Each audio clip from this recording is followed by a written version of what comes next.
Hi, this is Dan Sullivan, and I'd just like to welcome you to a podcast that I'm doing with one of the best conversational partners I've had in my whole life, and that's Jeff Madoff.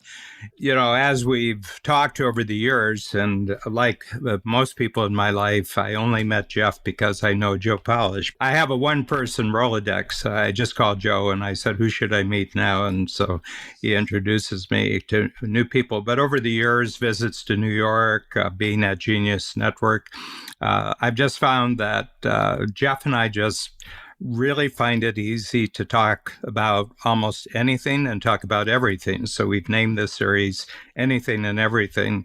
Jeff, just before we were starting our very first podcast here, we were talking about whether people adjusted or didn't adjust to the technological changes that have occurred since last March when the COVID pandemic lockdown started around the world and people's normal way of doing their business life and normal way of doing their personal life got altered, and very significantly for some people. Why don't you take a tack on, because we're both have a similar background. We're both from Northern Ohio, you from a industrial city and me from a farm, and we're both in our 70s. So we went through the 1950s, 1960s, part of the 20th century, and we've seen lots of changes. We've seen lots of adjustments. What's your take on what you've observed? Two or three things that are just noteworthy in your mind about marking what has happened during this one very, very unique, very unusual year.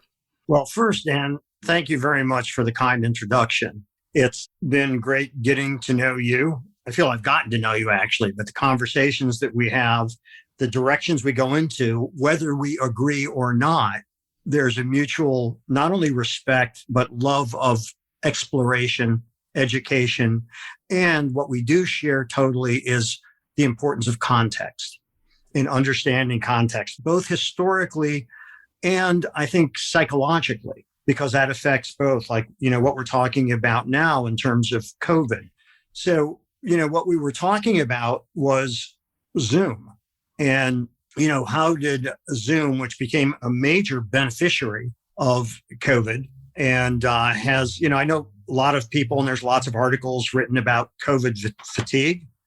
I think this would have been unbearable, this past year, if not for COVID. Just the mere fact that we can do this, and the conferences that we've both attended and things both business-wise and socially that have made it so much more bearable. Somebody said to me, well, what do you see as the difference between being in person and being via Zoom? And I think, people are two-dimensional. They're a lot thicker in person. So you can actually put your arms around them, which is a nice thing to do. You and Babs are both good huggers. That's a nice thing.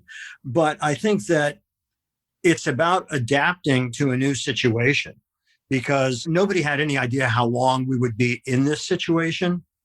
But sometimes you need to adapt, and a lot of people are resistant to that. And where we were getting to is essentially that's not new, that there have always been issues about adapting. Mm-hmm. So, when there was radio and then television, and when television got well entrenched, movie theaters were afraid of television. And they were afraid of television because it was going to be playing movies, would it compete with them? Then television was resistant to cable. Cable's resistant to streaming and all the unbundling. And all we can be sure of is that change is a constant. Mm-hmm. So it's the context that you look at things in. I hadn't really thought about it until you brought it up, was that in the 50s. So I grew up with radio. I was born in 1944, and I don't think we actually got our television set until I was probably 8 years old. Black and white, 3 stations. And you pointed out something, and I didn't realize how common it was for programs to actually open up with a parting of the curtains as if you were sitting in a theater. And that's kind of a hold on. It's we're exploring something new, but we want to hold on to our blankie. There's something about the old medium, of theater, and movies did that too, by the way. You would see a lot of movies from the 30s and 40s the opening thing was a parting of the curtains as if you were in a live theater. And there's a lot of touchstones that people try to hold on to something from the old way of doing things, even when they're cautiously exploring a new medium. I think that you bring up the point. There's a phrase, evolution, not revolution. And I think that, when you look at early television and that notion of the curtains parting, well, most of the early, not most, all actually, of the early TV stars, when you're looking at people such as Milton Berle, Jack Benny, Burns and Allen, all of these people, they came from vaudeville. Mm-hmm. And vaudeville, there was a show, the curtains parted and the show started. Did they need to do that for television? Of course not, but it made it familiar. Mm. And that's that, touchstone that you're talking about. And I think, by the way, Zoom did some of those same things. How do you replicate a meeting? And, with technology, it can be either simplified or greatly complicated based on the features that are available to people. The most often heard phrase is, you're on mute, and people don't realize it. And they're talking and you're on mute, So I think that it's interesting to me, not only what you have to adapt to, but in a situation like COVID, also what's it going to be like afterwards. You were talking about how things are better for you in terms of doing conferences and the economic impact using Zoom than in person. So what about that? Someone who has made their living for 30 years doing in-person conferences, you seem to have adapted in lightning speed. Strategic Coach, we have quarterly workshops before COVID, we were up to about 2,700. And these are all business owners, 60 different industries. Probably we had 15, 20 different countries. We operated on the West Coast, LA, and then we had Chicago. In the middle, we had Toronto, and then we had London, England. So we could cover probably half the globe with people who were willing to travel. I remember it was 13th of March in 2020. My partner, Bab Smith, my partner in life and my partner in the business, had been getting the team members together and say, what's attendance like across the spectrum? We have 16 coaches, so in a week we might have that many events. We might have 16. And they were reporting that attendance at all the events was 50% down. It's an all-day event, and they were down 50%. And then we were getting worried calls in from clients saying that their teams were worried about them traveling, their families very, very worried about them with the actual virus. And so we made a snap decision that we would shut down till June. And what we did, Jeff, we just gave everybody a free quarter. We just said, everybody March to May, we're just going to give you a free quarter. We're just going to move everything forward 90 days. And then we had to close down. In Canada, we're much more closed down. So headquarters is Toronto. And we're much more closed down than all but a few of the American states. In my perspective, they've been waiting to see what the United States is going to do. I don't see any initiative whatsoever among the Canadian leaders of being bold or trying something out. They're just watching what Americans do and the Brits. So we realized that we had to immediately get our folks, all of our team. And in Toronto, we have about 85. Worldwide, we have about 115 team members. And we got everybody at home. And then we said, okay, we have to create a new product, Zoom product. And we're used to Zoom. We'd been using it for 5 years. So it's not like it was a new technology. And I want you to talk about this. The newness of Zoom and its impact over the last year wasn't that we were using it. It's just that all of a sudden everybody else was using it. So, I mean, having a single telephone receiver isn't all that valuable until there's a second one somewhere, hello, hello. But all of a sudden, I always found that the kind of bummer about Zoom was that I would say, I'd like to do a Zoom call. Well, I don't use Zoom. And I got so insistent that you couldn't have a personal meeting with me unless it was on Zoom. And I said, think about it. You're going to get the benefit of actually talking to me, and you will have acquired a capability before you get to me. And I said, you're going to get double out of this actual talk. So talk about that. And has there been anything in our lifetime? And I'm thinking back to the 40s. Your birthday was what, 49? Yeah. 49. So we're both from the 40s. Has there ever been anything where in a single year, there was such an adaptation of a technology as we've seen over the last year? I don't know. I think that probably what had the fastest growth when I was a kid, and this, by the way, is a guess, I don't have the numbers, is once the transition went from black and white to color TV. I'm thinking that swept the nation pretty quickly. Yeah. And then I think it was a much slower adoption. I had recommended to you Tim Wu's book, which is great, called The Master Switch, where cable was in use for decades before the general populace got it, because it was basically for people out in the hinterlands and in valleys who couldn't get good reception for television. And that's how it was initially used, was just for people that had bad reception, and then it became this major wave, a new pipeline for getting programming. And now we've made another huge shift, and that's streaming. I remember talks about on demand since I was a little kid. I think one of the things that's really fascinating when you mentioned, you need somebody on the other end of the phone to make the phone worthwhile, unless you like talking to yourself. And I think it's really interesting because I'm guessing here, but when phones started, I'm sure there were people that said, no, I need to see somebody in person. I want to see the look on their face, and now jump ahead 100 years and here we are on Zoom. You can see the look on somebody's face, and I think that there has always been resistance to new technology, no matter how beneficial it happened. I'm sure people resisted cars because, they still quantified the car power by horsepower. Yes.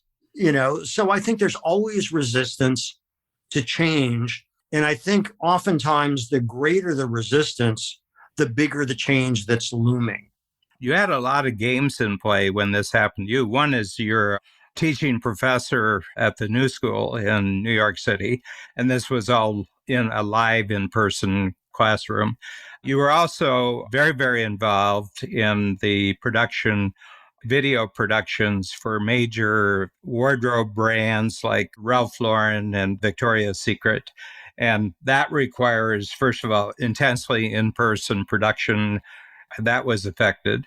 And then the other thing is you're in the process of creating a Broadway play, and there was actually a date in the calendar, that we've probably are right on when that was going to be possible, that your Broadway musical, which Babs and I had the great pleasure of seeing in workshop phase in New York, with the cast, with the music, with the dancing, with the full script.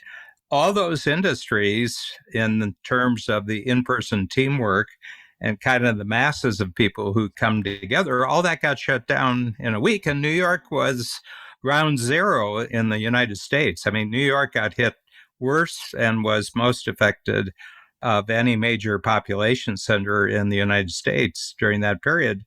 I think we did shift really quickly, but you had to shift three things at the same time. Yeah, I certainly want to try. Oh, the other one is that you were also marketing videos for companies that were putting themselves on the market to actually present themselves to the capital markets and the investment communities for possible purchase of their company. So you had four different card games going. I had one card game going. Yeah, it was challenging. It still is challenging, because it's also not just a personal decision. So in September of 20, I talked to my management regarding the play, and we were due to open at People's Light Theater outside of Philadelphia in Malvern in April. And I was really concerned that we weren't going to be out of COVID. And theater bookings are done a year and a half advance with theaters. I said to my management, we've got to move this till first or second quarter of 22. because it's not going to happen in April. And so I pulled the trigger on that. And fortunately, because we're the largest production that theater is doing, they accommodated us and they are very supportive of the play, which we're very fortunate for. So we have moved it, which also meant the contracts we had in place, we had to renegotiate with some of the talent and all of that. But you cannot do in-person auditions. Actors Equity won't permit that at this point. There's no protocol set up for it. And, you can't really audition dancers and singers effectively over Zoom. And there is a thing in person, a vibe that you pick up that doesn't happen in Zoom. So we're probably putting off casting until June or so, but we're putting together our creative team. Mm-hmm. And that's been another thing, because the two people we already had signed who are Tony Award winning talents, we had to hope that they would stay with us and be with us in 22 rather than 21. And they have, and they've resigned. And now we're in negotiation with costume and lighting designers, also, by the way, Tony Award winners. And it's looking very positive there. So there are things that no matter what we wanted to do, we couldn't do because of certain regulatory bodies with theater and so on. And it's still not clear what the protocols are going to be. We're trying to take advantage of the time, whether it's looking at the early drafts of the sets, which we have done, which are really cool. But, there were a lot of challenges and workarounds that we had to do. In terms of production, we did those kinds of productions you were talking about for private equity and investment banking firms, and I directed them from where I'm sitting. We shot in 2 cities in Tennessee, then we shot in Columbus and then in New York City, and I directed it all from here. And so we had local crews totally cut down in terms of size to minimize that. Everybody being COVID compliant with masks unless they were in front of the camera and all of that. And it worked, and it worked really, really well, because there are businesses like private equity that are doing really good in this market. And I'm curious, why do you think that your coaching business has flourished? You were telling me how you've done better in the first 4 months since COVID than you did previously. So if we went back a year or so, the 4 months before COVID, we were just coming off our best year in 31 years. 2019 was our best year revenues. It was the best year profits. So if I go from November, December, January, February, and that brings us up to the start of COVID in March, those 4 months that we've just finished are better than the 4 months we had pre-COVID. So the reason is the switch over to Zoom out of necessity. I always say there's no incentive like no alternative. And there wasn't an alternative. We had to do it, that or you just closed down business. And I wasn't into that. But what we realized, Jeff, is that because I've been in podcasting for a long time, I've been podcasting for probably 7-8 years, and I've got a number of different series out there. We had built up a considerable worldwide audience who were very interested in strategic coach, but the travel was always too big an obstacle. I mean, I have clients from Singapore, and it's a 5-day turnaround for them for a 1-day workshop. If they come to LA or Chicago, or even if they go to London, the turnaround time is 5, and that's 4 times a year. It's 20. It's just too big a deal. Australia, Singapore, Mumbai, and India, and that.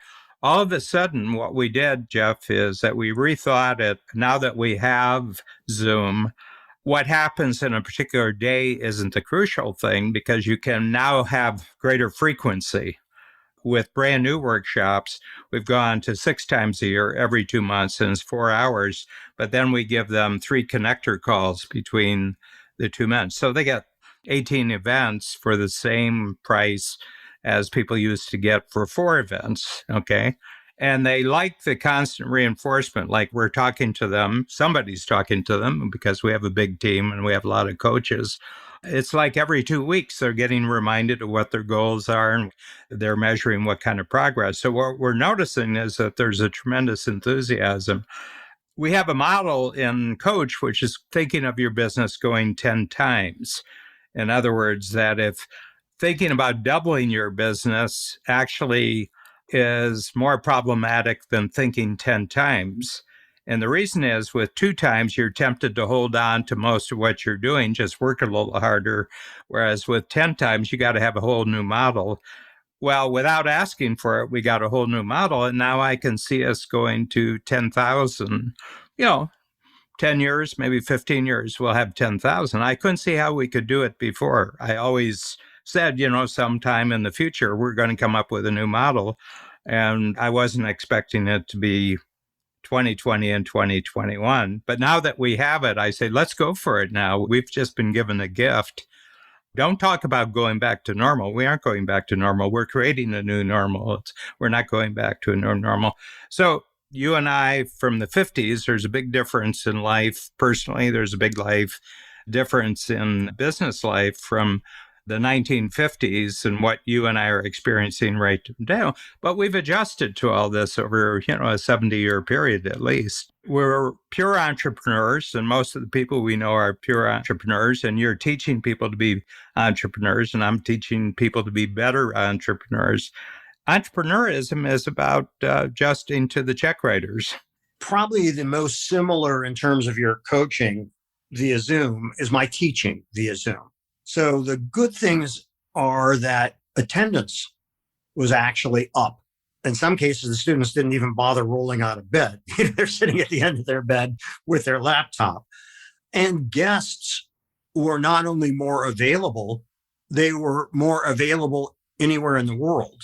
And that was also a really good thing. And kind of eager to be available too. That's right. However, there are certain things that happen in person that are really hard, if not impossible, to replicate in Zoom. What do you see as those obstacles?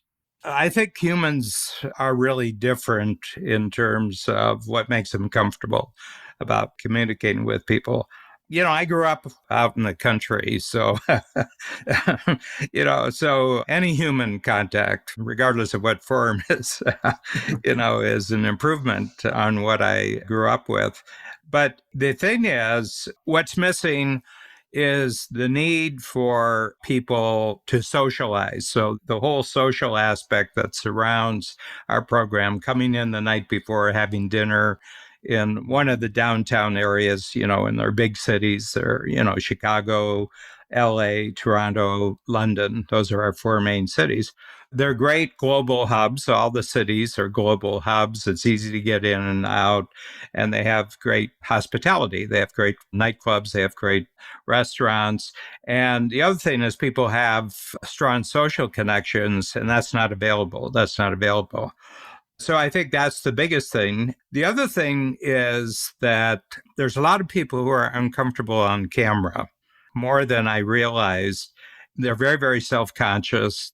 They're looking at a screen that has now up to 49. It's got 49 squares on it.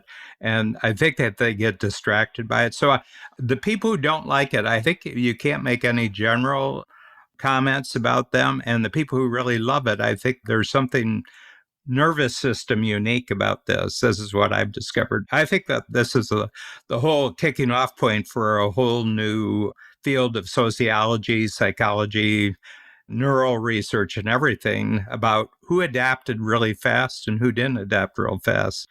I'm pretty easy with technology because I think technology is just teamwork that's been made automatic. It started with teamwork, like theater.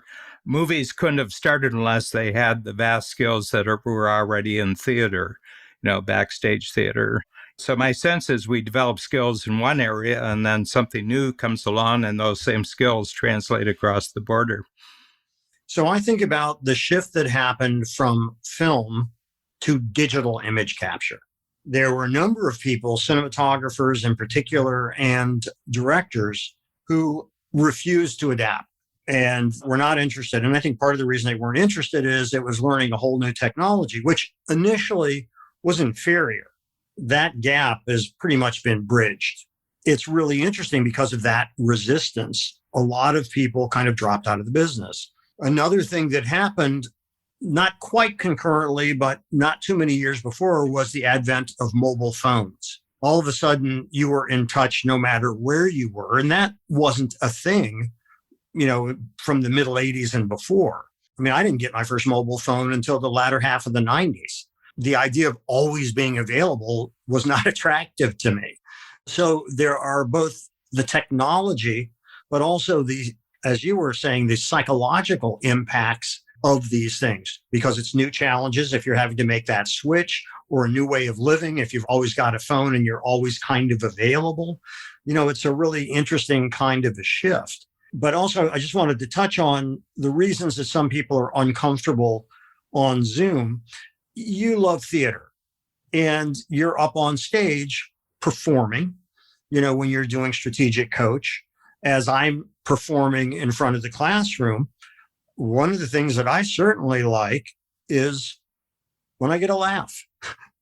When you've got 100 people in a Zoom situation, they're all on mute. You don't hear that. And if you have them off mute, it's way too distracting because of the other stuff that happens. And so there is a feedback that's not happening that I really enjoy. And I have friends, magicians, comedians, singers, and actors who have all done performances on Zoom. And it kind of leaves them cold, because you're not getting that feeling that you get in a live situation. Do you think that your background in performance is something that has also helped you? I come from a family of introverts. When I was about 14, I said, I'm not going to go anywhere. I had some of the same characteristics because it's hard to be an extrovert when you live with a whole bunch of introverts. You don't develop your extroversion skills. So I taught the local Toastmasters. Toastmasters is a worldwide organization that shows mainly adults, business people, how to talk in public. You start off with a 2-minute speech, a 5-minute speech. So I had about 2 or 3 years, and it was painful. I mean, it was painful for me to do it, and then I majored in theater when I first started university. And I said, I've got to get over this discomfort of speaking in public. I was in my 30s before I realized a very fundamental lesson that it's not about you. I mean, when you're performing, it's not about you. Everybody in the audience really wishes you well because they just don't want to be having a very uncomfortable 15 minutes or hour. Nobody wants to be in an audience with a performer who's uncomfortable being in front of them, So there's this thing, you get to a point where it isn't about you, it's what's happening to everybody, and you're contributing and they're contributing. So that was a real breakthrough for me. And, we train coaches. We have 16 of our own coaches besides me, and they've all gone through a period of adjustment. And I said, it's not about you. Treat it like a conversation, and keep it flowing like a good conversation, which requires listening, which requires asking questions. What about you? You come from blue collar, Akron. Well, in class, all the way back to elementary school, I would joke around a lot. Although that was encouraged at home, it wasn't necessarily encouraged in school. So I was the kind of kid that teachers either really liked or really didn't like. But back in, I think it was 5th or 6th grade, I wrote a play. And I haven't thought about this till started talking. And it was a play about history and the different presidents, that a kid falls asleep in a museum and he wakes up and Washington is alive and Lincoln is alive. And you hear from these different presidents and he asks questions. And, now that I think of it, damn it, Dan, I'm going to sue Night at the Museum. I didn't realize, this was 60 years ago. But, there's something quite fun about being in front of an audience, getting applause, getting laughter. That's fun. I enjoy that. I enjoy the reward of that. And that's fun for me. So I think, being someone that always cracked jokes and did those kinds of things, it was pretty comfortable for me to be teaching, to be in front of the camera and doing that. And I realized as a director, this is, of course, when I got older, that the best and most important thing I can do as a director, aside from executing the overall vision, is to make sure that the talent in front of the camera feels safe. Because if you don't feel safe, you're not going to express. And if you're not going to express, it's not going to be very interesting to the audience. So like any other business, if you're a comedian, you don't get a laugh, that product isn't working. You get immediate market feedback when you're in front of a live audience. And I think that's kind of a fascinating aspect of it also. I think with live entertainment, live teaching, coaching, and everything like that, if you're really good, you become unusually alert to shifts in mood, to what kind of feedback's coming, if something's landing or it's not landing. And I think if I could take that and jump across the line into entrepreneurism, that the most successful entrepreneurs are the ones who notice small shifts in the marketplace. They notice very small shifts in mood and they say, oh, what's that all about? What's all that about? Why is there a shift here? I wasn't noticing the same energy as I was getting 3 minutes ago. What's shifted in the last 3 minutes? And I think you test really fast. I think that you try things out really fast. So I'd like to make a connection between the type of skills you pick up by being a live performer to being a much more alert, curious, responsive, and resourceful entrepreneur. Well, it's fascinating. You're absolutely right. And I think that when you are an entrepreneur, you, of course, have to know that there's a market for the goods or services that you are selling. And you can't be the only one in love with your goods or your service. Likewise, performing in front of a live audience, you got to know your market. You got to, as they say, read the room. So that's really a critical skill to develop. So whether you are an entrepreneur, and by the way, I posit that a performer is an entrepreneur. Sure. They're creating their own livelihood out of their idea, and their idea may be singing or acting or comedy or music.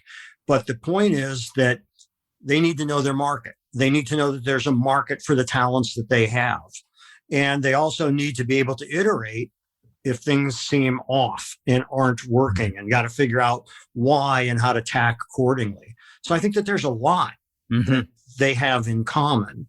And I wouldn't put up the wall between performance and entrepreneurship, although most people don't look at it as entrepreneurship. I very much believe that it is. Yeah, and I think it's show business. I said you're safer starting with the model of show business if you're planning an entrepreneurial career than starting with any other skill set that would be more backstage. I think before you can have a profitable backstage, you've got to have a real finely tuned understanding of front stage and front stage value. And a great example of that is Steve Jobs. Yeah. When he got on stage, he knew his audience. And what he was, more than anything, was a great brand steward. And what that meant was he was a great storyteller about why this new iPhone or this new iPod or whatever it was that was new was the greatest thing ever to be introduced. And Apple always had these different modifiers that went along with their products, and there was always a story. So you never heard about, here's how fast the processor is. You never heard, here's the screen resolution. What you heard is the story and why this is so cool. That's what made people want to buy it. Mm-hmm. So I think that there is not a line between that entrepreneurship and that kind of mindset that you need and the showbiz mindset that you need. Mm-hmm. I mean, look at Nike. It's the same thing. It's all about the seduction through story. Well, Jeff, I sat in on a really great class recently of your class at the New School, and it was on branding and what constituted a great brand and what were some of the great brands that people remembered. So I think that'll be a great jumping off point because, first of all, there's a lot of misconceptions of what branding really, really is. So we can actually go through your experience because you've worked in teamwork with some of the greatest brand makers in show business, certainly in the fashion industry, and now in the music industry. I mean, your play is about Lloyd Price, who arguably is the bridge from a completely different genre that preceded rock and roll to rock and roll, that Lloyd Price. And we can talk about your show in terms of branding in the music world and in the fashion world. And also you have a deep interest, and I do too, in the history of technology and what branding means in the world of technology, and how what's happened during the last year is really going to disadvantage some people's brands, and it's actually going to take some other brands and make them more globally dominant. Well, I think, Dan, that you are demonstrating very well the name you came up with for this podcast, which is Anything and Everything, because I think that's what we're going to be exploring, and I love exploring it with you. So thank you. Thank you very much, Jeff. I appreciate it.